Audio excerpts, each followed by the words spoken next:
এরকম আপনিও হয়তো জানেন না যে আপনার ফোনের মধ্যে কত স্টোরেজ জায়গা দখল করে রেখেছে গুগলের প্লে স্টোর। এই প্লে স্টোর কীভাবে জায়গা দখল করছে দেখতে পাচ্ছেন যে আমি কিছু সিলেকশন করেছি এবং আমার প্রায় 7 জিবি আমাকে জায়গা দখল করে রেখেছে। এবং আমি এগুলো ইনস্টল করেছিলাম অনেক আগে, কিন্তু এখন আমার এই অ্যাপগুলো নাই বা ইউজ করছি না। কিন্তু এই পর্যন্ত এই অ্যাপগুলো আমার প্রচুর পরিমাণে জায়গা দখল করে রেখেছে।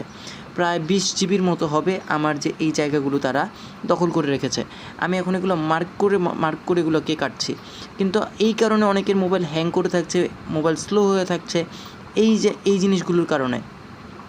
এখনই আপনার এই জিনিসগুলো আপনাদেরকে রিমুভ করতে হবে আপনাদের এই প্লে স্টোর থেকে। কীভাবে করবেন দেখাবো আজকের এই ভিডিওতে।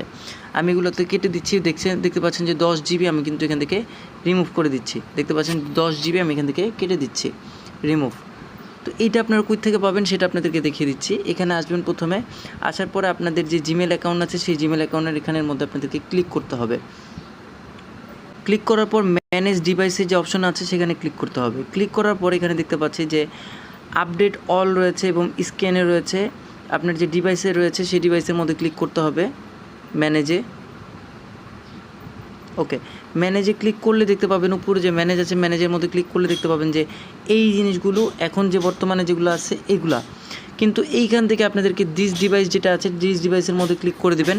ক্লিক করার পর এখানে দেখতে পাচ্ছেন যে নট ইনস্টলেড, এইটার মধ্যে ক্লিক করে দেবেন। ক্লিক করার পর দেখতে পাবেন যে আপনার শত হাজার এরকম অনেকগুলো অ্যাপ আছে যেগুলো আপনারা কখনো ইউজ করেননি বা করে আপনার আনইনস্টল করে ফেলেছেন, এখন আপনাদেরকে প্রয়োজন নেই। এগুলো আমি কেটে দিচ্ছি। দেখতে পাবেন যে আপনার স্টোরেজ অনেকটাই খালি হয়ে যাবে এবং মোবাইল অনেকটা হালকা হয়ে যাবে। তো যারা করতে পেরেছেন সবাই ভিডিওটি লাইক করবেন।